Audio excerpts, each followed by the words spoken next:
किया। यहाँ माँ, यहाँ पत्नी वासना से युक्त नहीं थी, यहाँ माँ के चरित्र में, पत्नी के चरित्र में सच्चाई थी।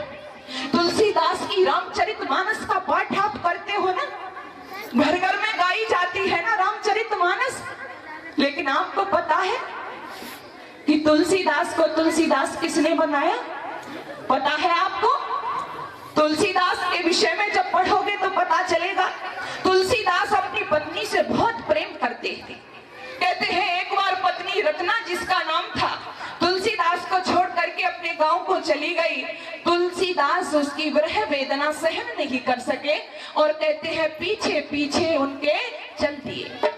रात्रि का समय था, रत्ना के गांव में पहुंच गए। कहानी सत्य सत्य जैसे हो, लेकिन हमें सार लेना चाहिए।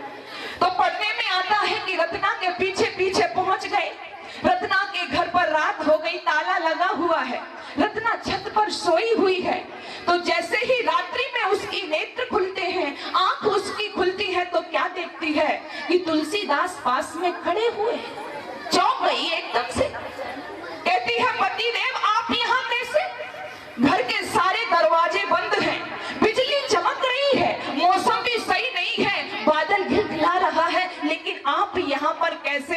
तो तुलसीदास कहते हैं कि पत्नी, मैं तुम्हारी विरह वेदना सहन नहीं कर सका। एक रस्सी पड़ी हुई थी दीवार के पीछे, मैं उसी के सहारे यहाँ तक आ गया हूँ।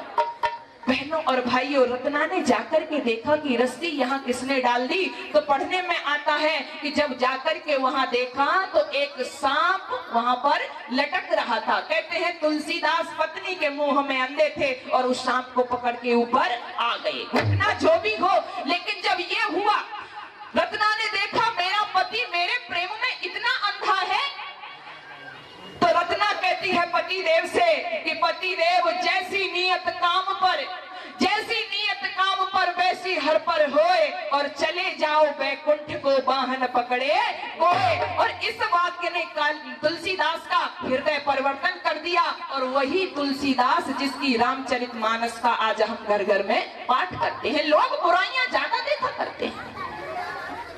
कौन थी ये पत्नी? रत्ना। मेरी माताओं बहनों, हर क्षेत्र में नन्हे मुन्ने बच्चे तुमने जैसे चाहे वैसे बना दिए। राम और श्याम कहीं खो थोड़े ही गए हैं। आज के लोग उदास होते हैं, जी अब नहीं हो सकता, राम तो पहले थे, सीता तो पहले थी। मेरी माताओं बहनों, आज भी हो सकता है हमारे घरों से राम और कृष्ण, मैं तो कहा करती हूँ राम और कृष्ण कहीं खोए थोड़े हैं। राम और कृष्ण कहीं खो नहीं गए हैं, वे इन्हीं पवित्र मिट्टी के कणों में छिपे हुए हैं। वे आज फिर से अवतरित हो सकते हैं, तुम्हारे आंगन में किलकारियां मार सकते हैं, तुम्हारी गोद को धन्य कर सकते हैं, तुम्हारी गोद को गौरव में कर सकते हैं। लेकिन शर्त यही है कि शिवाजी लाना चाहती हो तो जीजाबाई बनने के लिए तुम्हें पहले तैयार होना पड़ेगा। राम लाना चाहती हो तो कौशल्या तुम्हें पहले बनना पड़ेगा। अगर ऐसा आपने किया तो फिर कोई ने लाने से रोक नहीं सकता। ये छोटे छोटे बच्चे, मेरी माताओं, ये तो तुलसी के पौधे हैं। तुलसी के पौधे अपने घरों में लगाती हो ना आप, उसकी कितनी सुरक्षा करती हो। मौसम खराब है, धूप ज्यादा है, उसको ढकते हैं, उसका सिंचन करते हैं अच्छे जल से।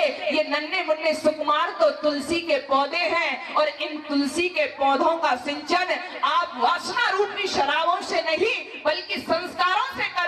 यदि ऐसा तुम करोगी तो ये पल्लवित होकर के अपने जीवन से सुगंध बखेरेंगे, और आपका, आपके समाज का, आपके गांव का, आपके क्षेत्र का नाम पूरी दुनिया में रोशन करेंगे। लेकिन माताओं बहनों, गलती यही हो गई कि हमने अपने आप को